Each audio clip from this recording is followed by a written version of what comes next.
Test की copy check हो चुकी है।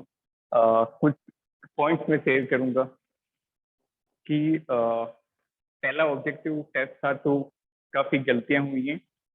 वन थिंग, सबसे ज्यादा मार्क्स जो हैं वो परिणीता के हैं, that is 75 out of 80। Clear? सिर्फ एक क्वेश्चन गलत था। दूसरा पॉइंट कि एक चीज मैंने कॉमन देखी कि most of you attempted all the 20 question.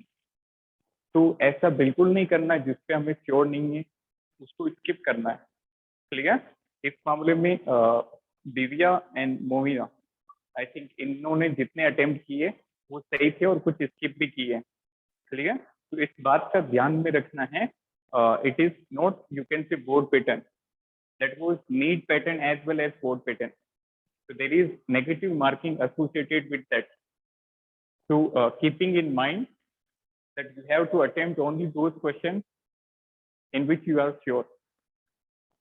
And one more point कि काफी स्टूडेंट्स में आंसर में मैंने ये देखा था कि आपने पहले ऑप्शन कुछ और लिखा और उसके बाद में थोड़ा सा ठीक ठाक पता चलने लगा कि ये ऑप्शन नहीं है, दूसरा है, तो आपने उसको कट करके स्विच कर गए। क्लियर? आपने क्रॉस करके उसको दूसरा ऑप्शन जो करेक्ट ऑप्शन था वो किया। तो ऐसा भी नहीं करना है, क्योंकि ये तो आपने अपने पेपर पे आंसर की सबमिट की, but in NEET you will be provided an OMR sheet. Clear? तो ऑफलाइन जब भी होगा तो we will try to conduct your test in OMR mode, ताकि आप OMR फिल करना। वैसे तो आपने पहले भी काम में लिया होगा OMR वाला, तो OMR फिल करना और OMR की एंट्रीज पढ़ना, ये बहुत इंपॉर्टेंट टास्क होता है। क्लियर? इसके लिए आपको अलग से एक पूरा इंस्ट्रक्शन का पेज मिलता है, किस तरह की एंट्री सही होती है, किस तरह की एंट्री गलत होती है, इजंट इट? जैसे OMR के अंदर कुछ बेसिक बात करते हैं, जैसे OMR के अंदर इस तरह के आपको बबल्स मिलेंगे। तो सबसे पहली बात कि ये जो OMR होती है ये मशीन से चेक होती है, तो इनके अंदर यदि आपने कुछ डिस्टर्बेंस क्रिएट किया, मीन सही से इनको फिल नहीं किया, तो वो आपकी एंट्री जो है that would be the false entry. Then तो पहले तो आपको पेन का सजेस्ट किया जाता है कि आप सबसे पहले बॉल पेन काम में लें। Getting my point? Gel pen काम में नहीं लेना, क्योंकि जेल पेन से होता क्या है, उसका जो सेकंड फेस है वो भी रीड हो जाता है। मीन जेल पेन आपने देखा होगा वो पेज पे लग जाता है तो दूसरी तरफ भी आ जाता है। क्लियर? इसलिए try to use ball pen, और आई थिंक कलर वो ब्लैक का सजेस्ट करते हैं, आई थिंक। ठीक है? दूसरा, आप इसको एंट्री को आप इस तरह से नहीं भरें। दूसरा, यदि आपने इसको थोड़ा सा छोड़ दिया, मीन कुछ पोर्शन उसका साइड किया और थोड़ा सा पोर्शन छोड़ दिया, दिस इज ऑल्सो इनकरेक्ट। आपको उसको सही से पढ़ना है, ये भी इनकरेक्ट है। आपको इस OMR को अच्छे से और उसको विद इन बाउंड्री से भी बाहर नहीं निकलना चाहिए, लाइक दैट। क्लियर? तो यदि आप मान लो 4 OMR में से मान लो आपने पहला वाला लगाया और थोड़ी देर बाद पता चला कि ये ऑप्शन नहीं है, इसका ऑप्शन C है, तो आप मान लो इसको क्रॉस करके ये करते हो, तो जो मशीन है वो उसको गलत रीड करेगी, that will be counted as -1। This is wrong answer. इसको छोड़ेंगे भी नहीं, इसके लिए आपको नंबर जरूर मिलेगा, but that is in negative. Clear? तो ये थोड़ी सी बातें जो हैं आप ऑब्जेक्टिव टेस्ट में ध्यान में रखें कि जितने क्वेश्चन आते हैं उतने करने हैं और कोई भी फॉल्स एंट्री फेल नहीं करनी। एक बार जो आपने कर दिया that's it, that is final. Next, come to topic. So in last class we were discussing the method of preparation of ether. तो सबसे पहले हमने ईथर को अल्कोहल से प्रिपेयर किया, that was a temperature based reaction. Low temperature पे ether बनता है और हाई टेम्परेचर पे अल्कोहल का डिहाइड्रेशन होकर क्या बन जाता है? Alkene. Then next we started that is Williamson synthesis of ether. Clear? उसको कंटिन्यू करेंगे, that is very important method for ether, Williamson Williamson synthesis of ether. सबसे पहले इसका मैकेनिज्म देखेंगे और उसके बाद कुछ इंपॉर्टेंट पॉइंट। देखिए विलियमसन मेथड में होता है क्या, आप एल्कोक्साइड की रिएक्शन कराओगे, you will react an alkoxide with alkyl halide like that. This is Williamson ether synthesis. तो आपको मैंने एक एंट्री बताई थी कि किस तरह से आप प्रोडक्ट लिखोगे, इसको उल्टा लिखो, this is NaOR like that. Then यहां से क्या अलग कर देंगे, NaX, रिमूव दिस NaX, तो क्या बन जाएगा ROR, this become ROR। Clear. मान लो इस बार तो आपने बेटा एल्काइल ग्रुप दोनों सेम रखे हैं, इसको भी R इसको भी R, ये मिथाइल है तो ये भी मिथाइल है, बट मान लो आप एल्काइल ग्रुप बदलते हो तो इस बार जो ईथर मिलेगा वो सिमेट्रिकल नहीं मिलेगा, दोनों अलग एल्काइल ग्रुप होंगे तो अनसिमेट्रिकल ईथर मिलेगा। क्लियर। जैसे फॉर एग्जांपल यहाँ पे आप RDEX लेते एंड दिस इज NaOR, यहाँ से NaX सेलेक्ट करना है तो ये क्या बन जाएगा, this is R-OR। Got it. इसका मतलब सबसे पहला पॉइंट कि जो विलियमसन सिंथेसिस है उससे हम सिमेट्रिकल और अनसिमेट्रिकल दोनों तरह के ईथर बना सकते हैं, depending on this alkyl halide and this alkoxide ion. Got it. RX क्या होता है बेटा, this is alkyl halide and this NaOR is known as sodium alkoxide, sodium alkoxide. Clear. अब इसका मैकेनिज्म देखेंगे, सबसे पहले इसके मैकेनिज्म पे बात करें, क्योंकि इसके क्वेश्चन आप जब करने बैठोगे तो बेटा mechanism is having very important role here. Clear. तो जब मैकेनिज्म पता होगा तो किसी तरह का क्वेश्चन आएगा तो आप आसानी से कर पाओगे। क्या मैकेनिज्म होता है, सबसे पहले आप एल्कोक्साइड आयन बनाओगे, the formation of alkoxide ion. और याद रखना एल्कोक्साइड आयन बनाने का सबसे आसान तरीका क्या होता है, एल्कोहल के अंदर आप क्या डाल दोगे, सोडियम का पीस, इजंट इट। तो क्या कौन सी गैस रिलीज होगी, एनीवन। इस एसिडिक हाइड्रोजन के कारण ये सोडियम रिएक्ट कर जाएगा और कौन सी गैस रिलीज होगी, एल्कोहल में हमने डिस्कस किया था, that is hydrogen gas with पॉपटॉन। देन यहाँ से ये हाइड्रोजन रिप्लेस हो जाएगा और बन जाएगा सोडियम एल्कोक्साइड। फाइन। अब ये जो सोडियम एल्कोक्साइड है ये एल्काइल हैलाइड पर अटैक करेगा, जैसे ये सोडियम एल्कोक्साइड जो बनाया आपने, it will attack over alkyl halide RX like that. किस तरह से अटैक करेगा बताओ, R पे क्या होगा बेटा, पॉजिटिव टर्मिनल है, X यहाँ पे नेगेटिव टर्मिनल है, R डैश और R होगा सेकेंड रिएक्शन के अंदर। हाँ बेटे एक R आपने X बता दिया, ठीक है। एक तरफ से R डैश आएगा और दूसरी तरफ से R डैश OR या ROR डैश। Got it. तो it is a kind of unsymmetrical, इनको आप नोट जरूर करें। दोनों एल्काइल जब सेम होंगे तो इसको कहते हैं सिमेट्रिकल और सिंपल ईथर, और जब दोनों एल्काइल अलग अलग होंगे तो इट इज अनसिमेट्रिकल और मिक्स्ड ईथर, अनसिमेट्रिकल और यू कैन से मिक्स्ड ईथर। ठीक है। अब मैकेनिज्म पे आए तो सबसे पहले हमने सोडियम एल्कोक्साइड बनाया। अब ये सोडियम एल्कोक्साइड क्या करेगा, इसके पास बेटा नेगेटिव चार्ज है, एल्कोक्साइड आयन में ऑक्सीजन पे नेगेटिव है, तो बताओ इस RX पे ये है सोडियम एल्कोक्साइड और ये है एल्काइल हैलाइड।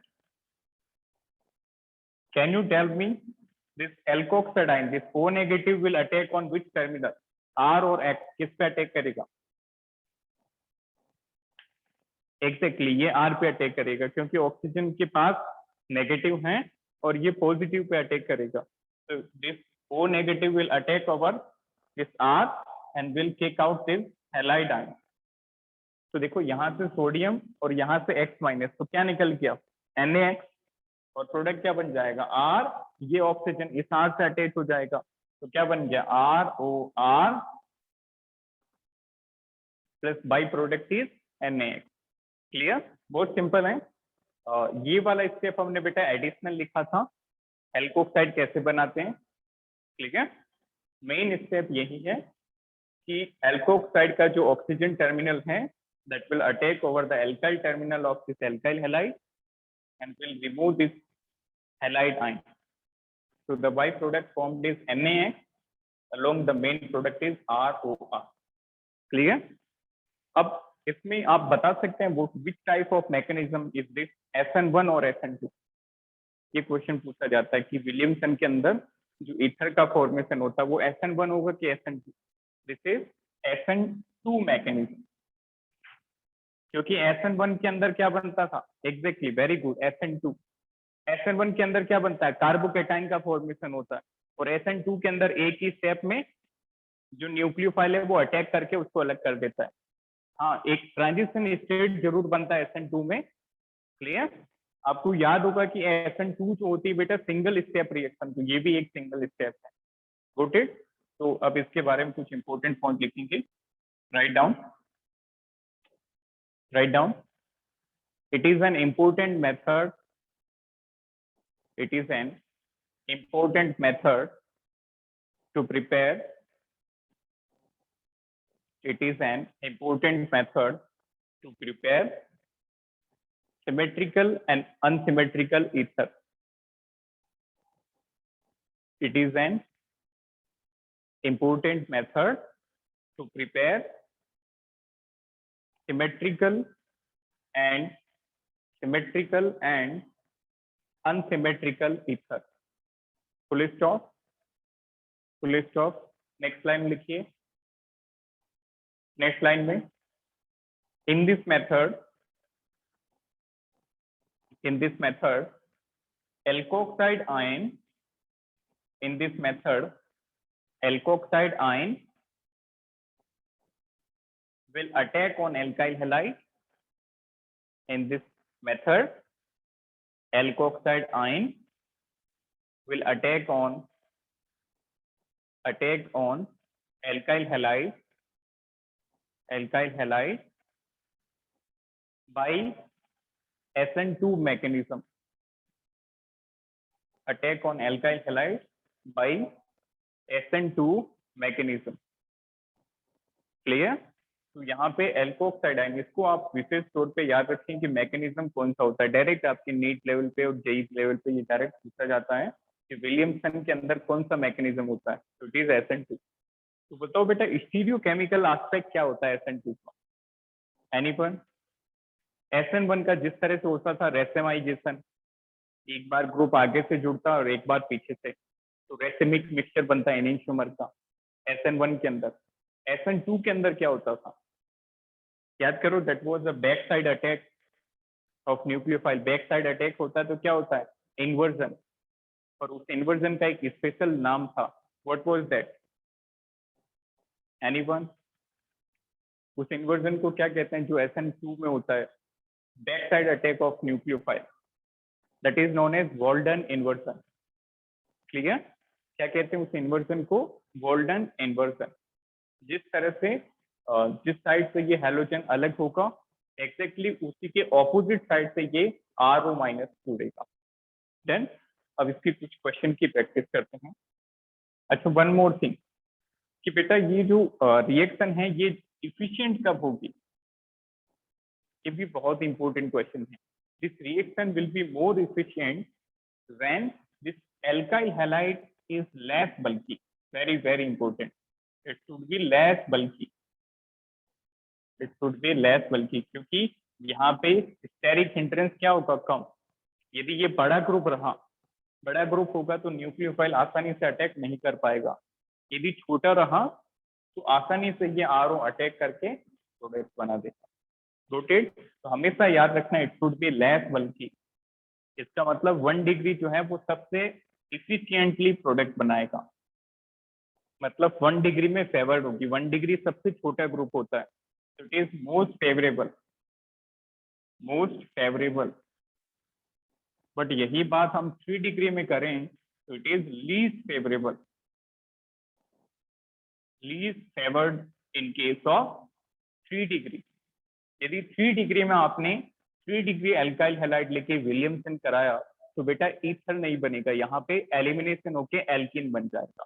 नोटेड, याद रखना 3 degree is least favoured, it will show elimination to form alkene, elimination करके ये एल्किन बना देगा, ये ईथर नहीं बनाएगा। नोटेड, तो ये इस विलियमसन मेथड के कुछ की पॉइंट्स हैं, इनको आप अच्छे से याद रखें। मैकेनिज्म क्या होता है, रिएजेंट सबस्ट्रेट क्या है, प्रोडक्ट क्या बनेगा, बाई प्रोडक्ट क्या बनेगा। ये एल्काइल ग्रुप बल्कि कम होना चाहिए, 1 डिग्री सबसे फेवरेबल होगा, 3 degree is the least favourable. In case of 3 degree, you will not get a expected product. You will get alkene in place of ether. Clear? अब देखो क्वेश्चन कैसे बनते हैं। सबसे पहला question, first question, CH3 CH2 Br plus CH3 CH2 ONA. Second question, this is CH3 Br plus CH3 Br plus this is O minus Na plus. Tell me the product. सबसे पहले क्या बनेगा इसमें, इसको थोड़ा ठीक कर लें, this is O minus. Fine, now tell me first case में क्या प्रोडक्ट बनेगा, this is alkoxide ion. Alkoxide ion किस पे अटैक करता है, यहाँ पे एल्काइल हैलाइड होती है, और एल्काइल हैलाइड के केस में भी किस टर्मिनल पे, जहाँ पे प्लस चार्ज होता है, it will attack like that and will remove this Br। तो क्या बन जाएगा प्रोडक्ट, प्रोडक्ट बन जाएगा CH3 CH2O CH2 CH3 CH3 CH2। ये तो एज इट इज। अब इस पे क्या जुड़ेगा, ऑक्सीजन और ये रेस्ट ग्रुप, तो this is O CH2 CH3 like that. Exactly, this is known as diethyl ether. Clear? Next वाला बताओ, नेक्स्ट वाला बताओ, फिर इसके बहुत अच्छे एग्जांपल देखेंगे जो नीट और जेईई में पूछे जाते हैं। Such type of question can be asked in board also, और नीट जेईई के लिए भी ये भी इंपॉर्टेंट है। बताइए क्या बनेगा, फिर से ये ऑक्सीजन का नेगेटिव, ये अल्कोक्साइड है, इस कार्बन पे पॉजिटिव, इस Br पे नेगेटिव, ये ऑक्सीजन वाला इस कार्बन पे अटैक करेगा और Br को अलग कर देगा, इजंट इट? तो क्या बन गया प्रोडक्ट, CH3 से कौन सा टर्मिनल जुड़ा, ऑक्सीजन, और ऑक्सीजन के साथ क्या लगा बेटा, साइक्लोहेक्साइल, साइक्लोहेक्साइल। तो इस तरह का एक साइक्लिक ईथर बन जाएगा। Got it? Now can you tell me which is the byproduct here? Byproduct कौन सा होगा यहाँ पे? Exactly, Na और Br, NaBr। Very good, NaBr ether. इसको नोट करें।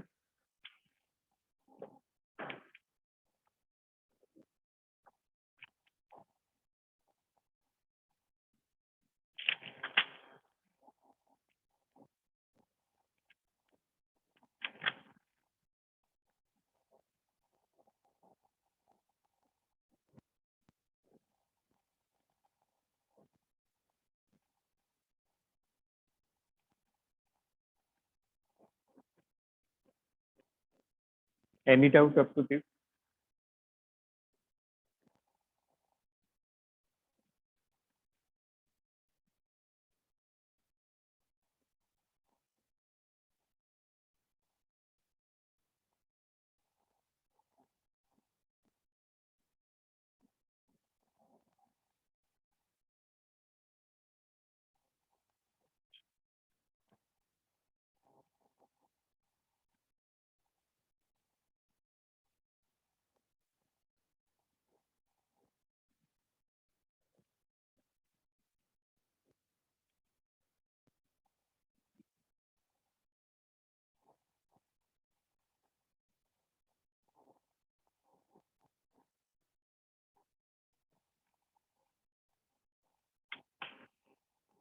चलिए नेक्स्ट एग्जांपल।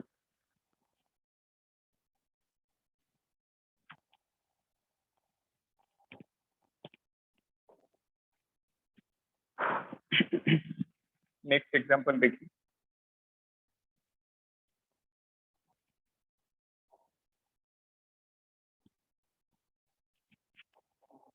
कुछ और अच्छे एग्जांपल्स हैं। Next question number 1, this is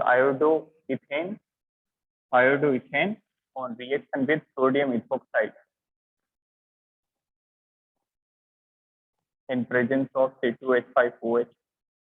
Question number 2, second question is very good question.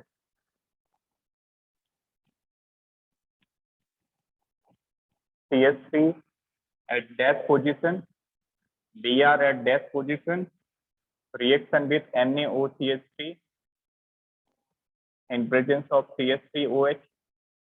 Third question, question number 3 is intermolecular which molecule के अंदर Williamson हो जाएगा।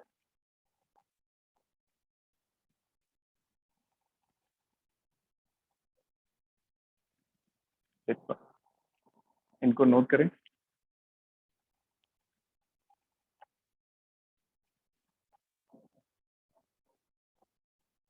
First question very simple. इस बार बेटा आपने ये एलिफेटिक फॉर्म में नहीं बनाया, इसको वेज डैश में बना दिया, तो एक ही बात है। इसे CH3 CH2I, इसको ऐसे बना लो CH3 CH2I, एक ही बात है। दो कार्बन का आयोडाइड था, दैट इज आयोडो इथेन। अब देखो कैसे अटैक होगा, this is carbon plus iodine negative, it will attack over this carbon and will remove I negative. तो क्या बन जाएगा CH3 CH2O CH2 CH3, जो हमने पहले देखा था एग्जैक्टली सेम लाइक दैट। और वैसे बनाना है तो ऐसे बन जाएगा। क्लियर? एनी डिफरेंस बताओ, is there any difference between this two? और सेम एक ही बात है, क्योंकि दो कार्बन इस तरफ दो कार्बन इस तरफ और बीच में oxygen, in the same minute two carbon oxygen two carbon. Next question, next question is very important, इसको ध्यान से समझे। This is Na plus and O negative. Alkyl halide कौन सा है? ये वाला Br। Br पे क्या है बेटा? नेगेटिव, और इस कार्बन पे जहां से Br जुड़ा होता है उस पे पॉजिटिव।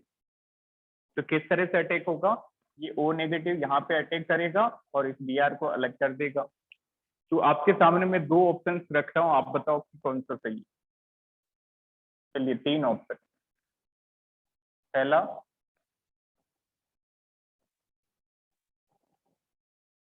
फर्स्ट ऑप्शन, तीनों नहीं लिखने, आपको करेक्ट वाला लिखना।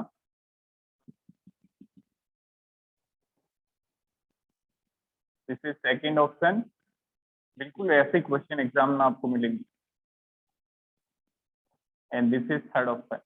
बताइए विच इज करेक्ट, कौन सा प्रोडक्ट सही? Anyone? No, third is correct. Very good, third जिसका भी आंसर है थर्ड इज करेक्ट। क्लियर? अभी थोड़ी देर पहले हमने देखा था कि विलियमसन जो है वो SN2 मैकेनिज्म से होती है, और SN2 के अंदर क्या होता है? Back side attack. तो जिस साइड से ग्रुप निकलेगा एग्जैक्टली उसके ऑपोजिट साइड से आने वाला ग्रुप जुड़ेगा। तो बेटा इसका तो कोई रोल नहीं है यहाँ पे, इसकी पोजीशन क्यों चेंज होगी? इसका मतलब ये ऑप्शन गलत, इसमें CH3 को डिस्टर्ब कर दिया, CH3 का तो कोई रोल ही नहीं है। अब इसकी बात करें तो Br बेटा अंदर की तरफ था, इस डैश का मतलब क्या? इनवर्ट। Br अंदर की तरफ था तो ग्रुप जो जुड़ेगा वो बाहर की तरफ आएगा, means CH3 as it is और OCH3 बाहर की तरफ। मतलब अब की बार वेज पे आ जाएगा, पहले डैश पे था तो इस बार क्या आ जाएगा? वेज पे। क्लियर?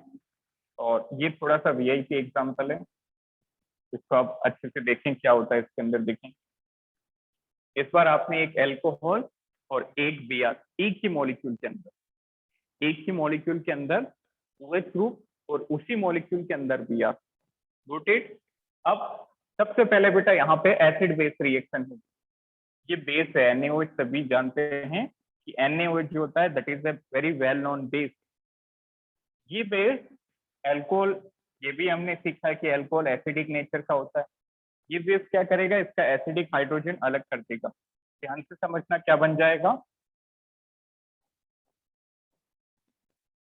काउंट करने कार्बन, ये बन जाएगा O negative Na plus. Noted. तो सबसे पहले क्या हो गई बेटा, एसिड बेस रिएक्शन, ये सबसे फास्ट होते हैं। यदि कहीं पे भी एडिशन, एलिमिनेशन, सब्स्टिट्यूशन या फिर एसिड बेस का चांस हो तो acid base reaction are the fastest reaction among all. Clear. तो सबसे पहले एसिड बेस रिएक्शन होगी, तो this is acid base reaction. ठीक है। अब बताओ, क्या एक ही मॉलिक्यूल के अंदर एल्कोक्साइड आइन है, क्या एक ही मॉलिक्यूल के अंदर एल्काइल हैलाइड है? यहाँ पे क्या होगा बेटा, इंट्रा मॉलिक्यूलर विलियमसन सिंथेसिस हो जाएगा। मॉलिक्यूल के अंदर ही एल्कोक्साइड आइन किस पे अटैक कर देगा, एल्काइल हैलाइड पे। नोटेड। तो देखो, ये वाला कार्बन प्लस है, ये Br पे नेगेटिव होता है, तो ये O नेगेटिव क्या करेगा, इस पे अटैक करके Br को अलग कर देगा। तो ध्यान से समझना, प्रोडक्ट इज वेरी इंटरेस्टिंग। इस बार आपको साइक्लिक ईथर मिल जाएगा। देखो, 1 2 3 4 5, 5 तो कार्बन, और छठवा जो एटम होगा वो क्या होगा, ऑक्सीजन। क्लियर। नंबरिंग कर लो, देखो नंबरिंग करो, 1 2 3 4 5, 1 2 3 4 5, 5 कार्बन, और फर्स्ट और 5 के बीच में जो लिंक बनेगा वो कौन बनाएगा, वो ऑक्सीजन बनाएगा। Noted? So the product will be like this. This is 1 2 3 4 5. तो जो फर्स्ट और फिफ्थ के बीच में जो लिंक बनेगा that is due to oxygen. Clear. तो ये थोड़ा सा आप अलग से याद रखें, बहुत इंपॉर्टेंट एग्जाम्पल है। नेक्स्ट आगे चलते हैं। तो ये बात होगी बेटा ईथर के प्रिपरेशन की। Next topic is the physical properties of ether. तो विलियमसन में जितना हमने डिस्कस किया उससे बाहर बिल्कुल नहीं पूछा जाएगा, बट उनमें कोई डाउट है तो आप उसको जरूर क्लियर कर। Physical properties of ether. Ether कौन कौन सी फिजिकल प्रॉपर्टीज शो करता है, क्लियर। तो सबसे पहले बात करेंगे कि बेटा जो ईथर होते हैं, these are having colourless liquid with specific odour. इनका जो स्मेल होता है दैट इज स्पेसिफिक, और ये कलरलेस होते हैं। Noted. So write down first point, they are colorless liquid with specific smell. Colorless liquid with specific smell. Second point, these are highly volatile, बहुत ज्यादा volatile होते हैं। Can you tell me what is meaning of volatility? Anyone? Volatility का क्या मतलब होता है? The tendency to convert into vapor phase, isn't it? भाप बनाने की, वेपर्स बनाने की जो टेंडेंसी होती है, exactly that is volatility. Clear. तो जो ईथर होंगे वो हाईली वोलेटाइल होते हैं। इसका मतलब ईथर का कहीं ना कहीं जो बॉइलिंग पॉइंट है वो बहुत कम रहा होगा। Getting my point. याद रखना बेटा, वोलेटिलिटी और बॉइलिंग पॉइंट का इनवर्स रिलेशन होता है। जैसे फॉर एग्जांपल कंपाउंड ए और कंपाउंड बी, जैसे इफ वी टॉक अबाउट, ये हमने सॉल्यूशन में भी डिस्कस किया था। फॉर एग्जांपल इसका बॉइलिंग पॉइंट 40 डिग्री सेल्सियस है और इसका बॉइलिंग पॉइंट जो है 60 डिग्री है। बताओ कौन सा ज्यादा वोलेटाइल होगा? इसको 40 पे, एग्जैक्टली इसको 40 पे हीट करोगे तो ये वेपर बनाने लगेगा। इसका मतलब ये कम टेम्परेचर पे वेपर बना रहा है, और इसको वेपर बनाने के लिए 60 डिग्री सेल्सियस की रिक्वायरमेंट होगी। Means lower the boiling point higher will be volatility. Noted. जिसका बॉइलिंग पॉइंट कम होगा that would be more volatile, और जिसका बॉइलिंग पॉइंट ज्यादा होगा that would be less volatile.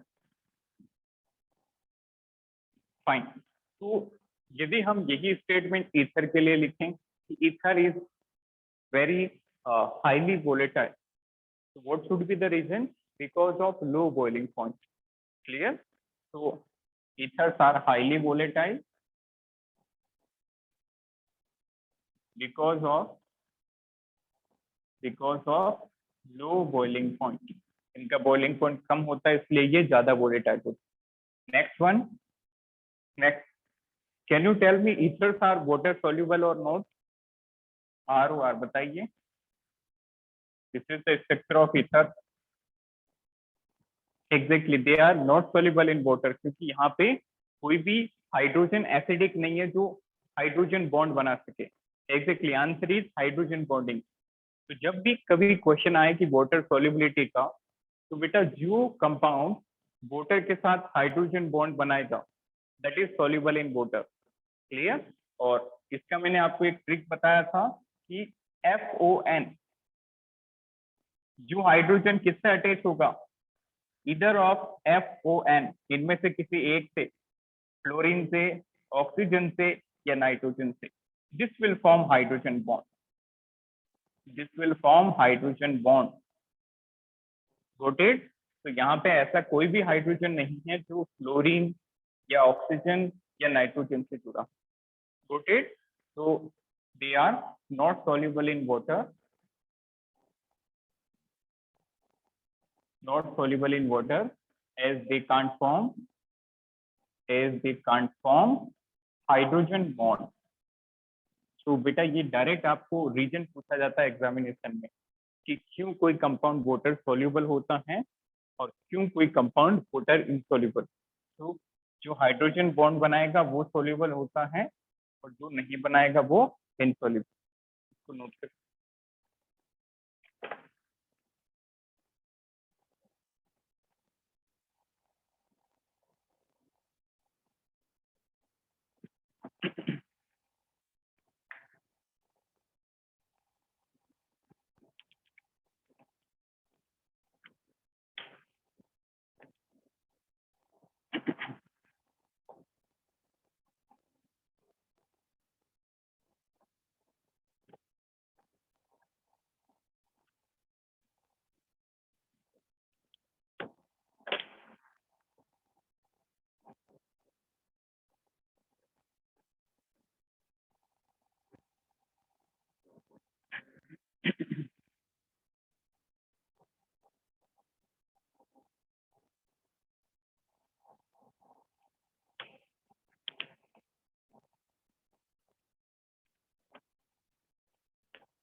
Any doubt up to this?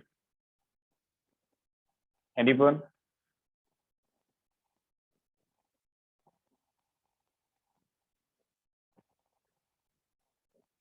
चलिए. तो next topic is reactions of ether. It is chemical property.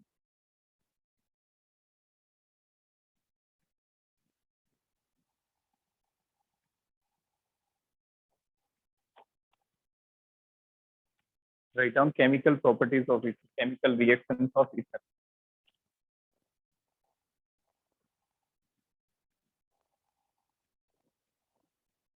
Chemical reactions of ether. अब देखिए ether कौन कौन से रिएक्शन शो करेगा. तो सबसे पहले हम बात करेंगे the reaction with CCl5 phosphorus pentachloride. देखिए किस तरह से रिएक्ट करेगा. Reaction with CCl5. इसका मैं एक जनरल सीक्वेंस बना देता हूँ, उससे आप बहुत आसानी से प्रोडक्ट लिखेंगे. तो सबसे पहले तो जनरल रिएक्शन लिखें ROR plus CCl5 will give 2RCl plus POCl3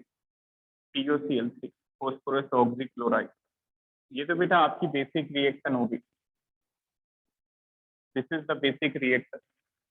अब कौन सा बॉन्ड टूटेगा, किस तरह से टूटेगा, उसको आप इस तरह से याद रखें कि बेटा एथर को आप ऐसे बनाओ ROR. दिस इज एथर. और CCl5 को कैसे बनाएंगे. CCl5 को something like this one. Cl, Cl, Cl, this is Cl and this is Cl। तो बन गए 3 और 2 5, 5 क्लोराइड लगाने हैं। तो इसको ऑक्सीजन, ईथर का ऑक्सीजन और इसका PCl, ये वाला यूनिट आप अलग कर दो। तो देखो डायरेक्ट आंसर दिख रहा है RCl, RCl, तो 2 RCl बन जाएंगे। अच्छा, इसके अलावा क्या निकलेगा बाहर? COCl3, ये पूरा यूनिट। तो दिस इज COCl3। क्लियर? तो इस तरह की आप लॉजिक बना के, सीक्वेंस बना के याद रखेंगे तो प्रोडक्ट लिखने में बहुत आसानी होगी। क्लियर? जैसे for example, try this question, this one, diethyl ether on reaction with PCl5 the product will B. इस तरह का क्वेश्चन आपको मिलेगा क्लियर स्टेटमेंट की फॉर्म में। Diethyl ether on reaction with PCl5 gives what? बताओ क्या निकलेगा बाहर? Anyone? What will be the product? Product के नाम बताओ, IUPAC name. Exactly, chloroethane, very good, chloroethane is correct. Clear? और उसके कितने मोल निकलेंगे, कितने मॉलिक्यूल निकलेंगे, ये भी काफी बार पूछ लिया जाता है। तो यहाँ से देखो कैसे अलग करते हैं। ROR बनाया, COCl3 यूनिट अलग, RCl और RCl। तो देखो इस R को Cl से जोड़ दो, इस R को Cl से जोड़ दो और PlCl3 को अलग कर दो। This is 2 molecules of chloroethane along COCl3। Clear? 2 molecules of chloroethane along COCl3। Next देखेंगे, next reaction is reaction with acetyl chloride. ये इतना इंपॉर्टेंट नहीं, रिएक्शन विद एसिटाइल क्लोराइड इतना खास नहीं है ये रिएक्शन। देखें किस तरह से एसिटाइल क्लोराइड से रिएक्ट करेगा। तो बताओ बेटा एसिटाइल क्लोराइड क्या होता है? इसको हमने कल भी देखा था जब हमने फिनॉल पे डिस्कशन किया। What is acetyl chloride? Acetyl chloride क्या होता है? This is CH3COCl, this is acetyl chloride. CH3 C double bond OCl। एक मैंने कल बेंजोइल क्लोराइड भी बताया था, याद है सबको? बेंजोइल क्लोराइड में क्या होता है? CH3 की जगह बेंजीन रिंग लगी होती है। सो PHCOCl वो बेंजोइल क्लोराइड होता है, CH3COCl एसिटाइल क्लोराइड होता है। कैसे रिएक्शन करेगा देखिए, CH3CH2OCH2CH3। तो ये हमने ईथर लिया बेटा, डाइइथाइल ईथर हमने यहाँ पे लिया है और इसकी रिएक्शन कराएंगे एसिटाइल क्लोराइड के साथ। उसको थोड़ा सा आप उल्टा लिख लो ताकि प्रोडक्ट बनाने में आसानी होगी। CH3COCl एक ही बात है, हमने उसी को रिवर्स करके लिख दिया, COCl C double bond O and CH3।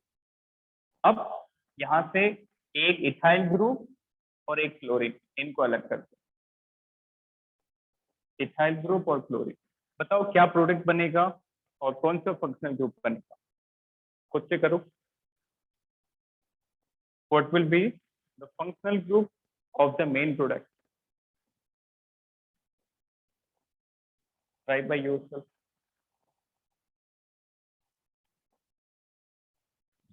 Anyone? No, acid is incorrect.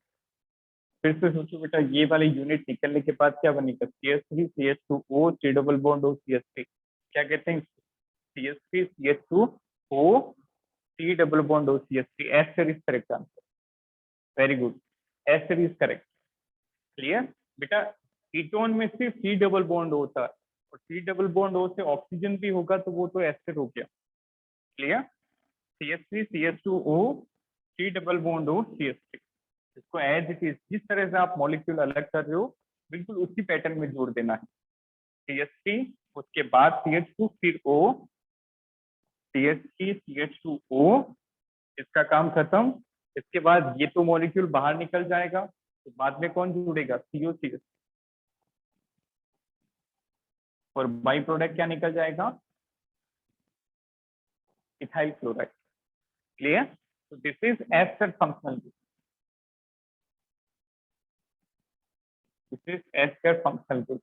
और इसका एक कॉमन नेम होता है इस कंपाउंड का, याद रखना पर्टिकुलरली, ये बहुत इंपॉर्टेंट है। जब आप आने वाले चैप्टर्स में एसिड और एसिड डेरिवेटिव देखेंगे तो याद रखना, 2 कार्बन का एस्टर, 2 कार्बन इधर, 2 कार्बन इधर, इसको कहते हैं ethyl acetate. Clear? The common name of this ester is ethyl acetate.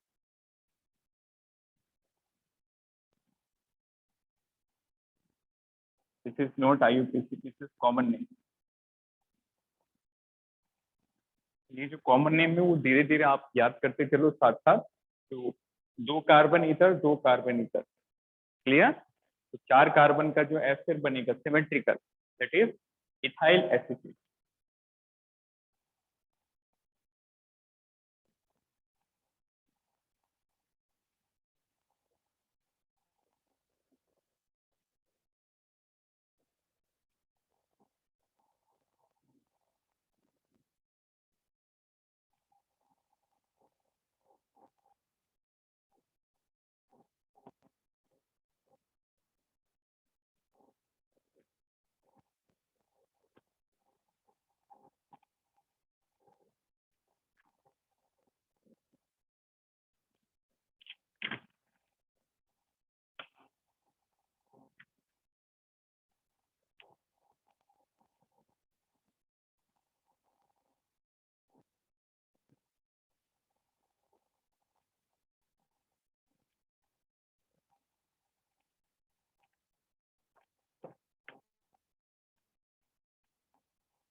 Next देखिए कुछ और basic reaction.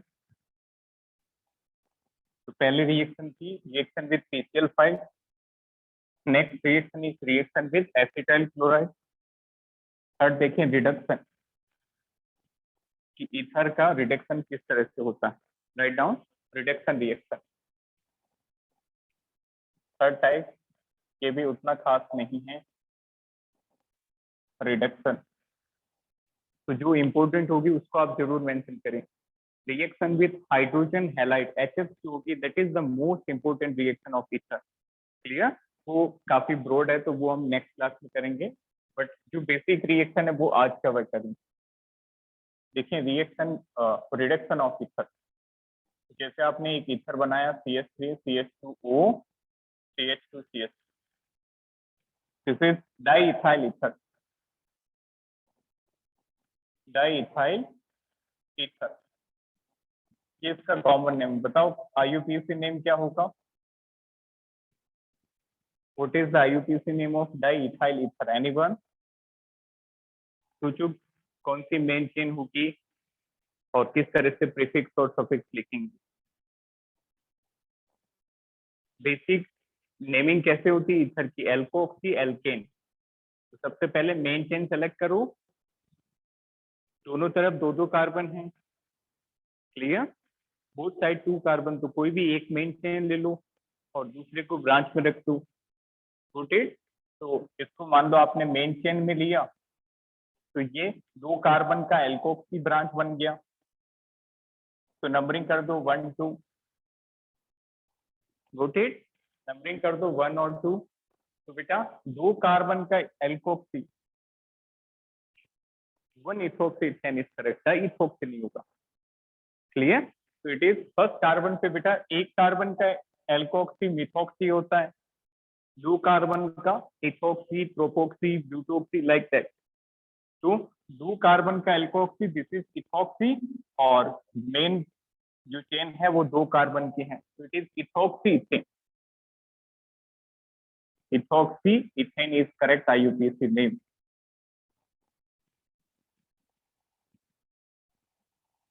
Ethoxy ethane. Clear?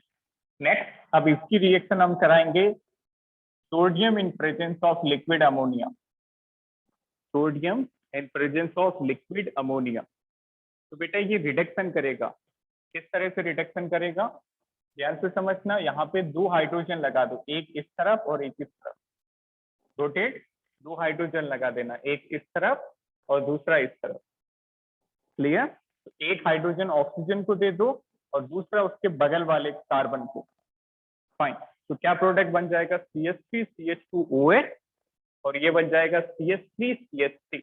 तो आंसर हो जाएगा CH3CH2OH plus CH3CH। So this is how ether will be reduced.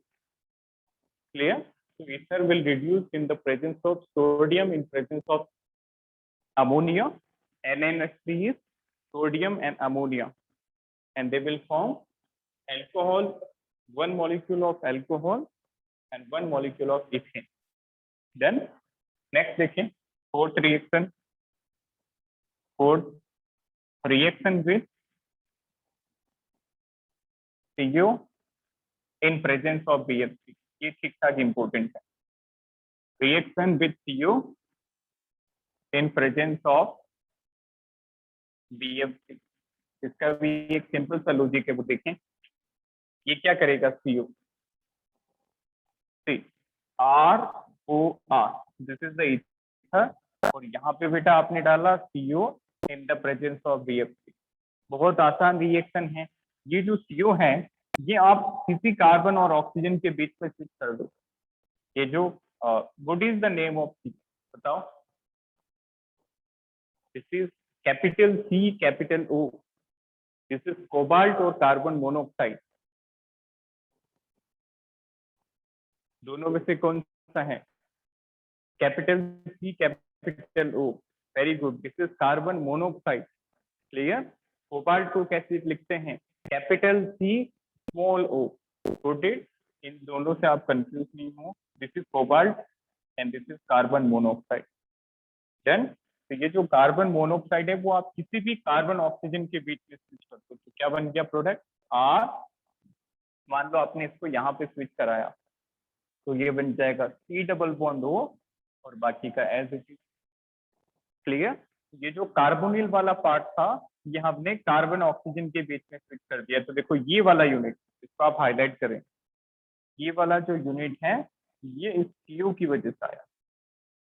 तो बताओ इस CO को इंसर्ट कराने पे कौन सा फंक्शनल ग्रुप बन गया, which functional group, exactly this is ester. Clear? तो जब आप CO की रिएक्शन कराएंगे, the main product will be ester. Then next reaction number 5, that is dehydration of ether। Dehydration of ether मतलब ईथर में से वाटर मॉलिक्यूल अलग होना। यहाँ पे डिहाइड्रेशन के लिए बेटा रिएजेंट होगा Al2O3। For dehydration the reagent will be alumina, that is Al2O3।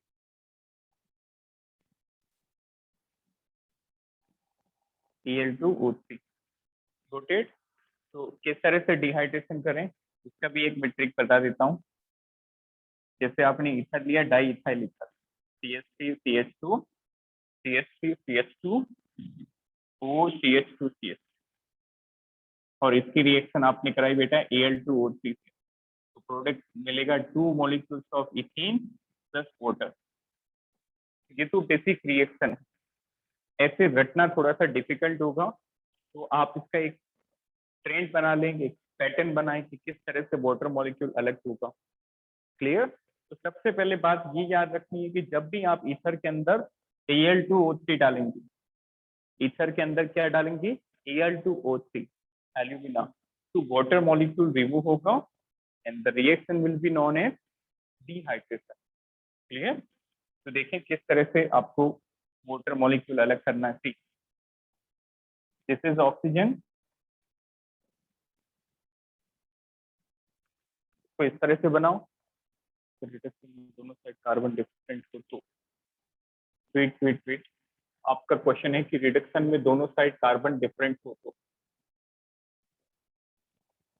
Means यहाँ पे कार्बन कुछ और हो, यहाँ पे कुछ और। तो बेटा याद रखना, ज्यादा कार्बन वाले जो है वो एल्कोहल बनाएंगे। क्लियर? याद रखना, ज्यादा कार्बन वाले एल्कोहल बनाएंगे।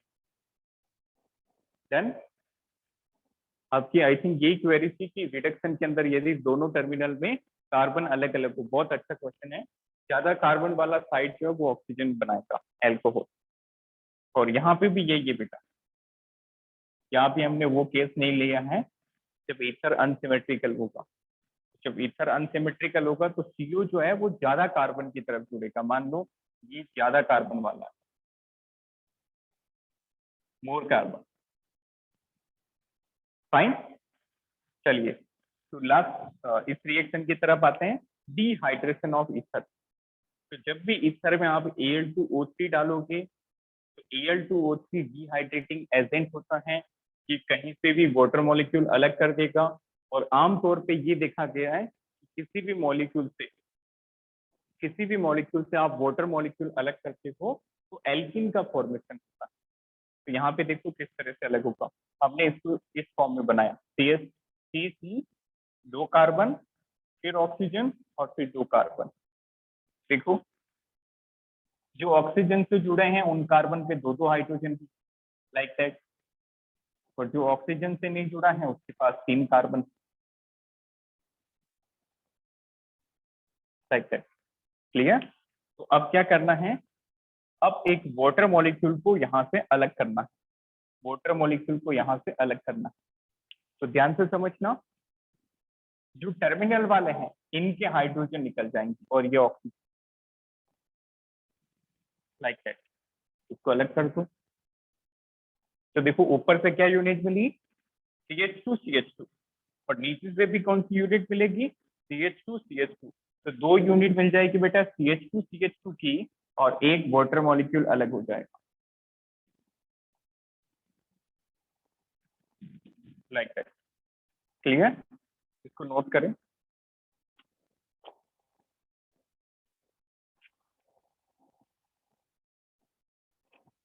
Note it down. तो आज जो रिएक्शन हमने डिस्कस की ईथर की, तो उनमें सारी एवरेज इंपॉर्टेंट है। बट जो बेटा मेन रिएक्शन है ईथर की, that is reaction with HX। HX का मतलब क्या होता है, HCl, HBr, HI। वो रिएक्शन सबसे ज्यादा इंपॉर्टेंट है। तो that we will discuss in next class. और आज का जो टॉपिक था उसमें सबसे इंपॉर्टेंट टॉपिक था बेटा, that is Williamson ether synthesis, जो हमने स्टार्टिंग में मेथड ऑफ प्रिपरेशन में डिस्कस किया था। Williamson ether synthesis, that was the most important reaction of today's class. तो इसके बाद हम नेक्स्ट क्लास में कंटिन्यू करेंगे। Any doubt, anyone? चलिए, thank you, have a nice.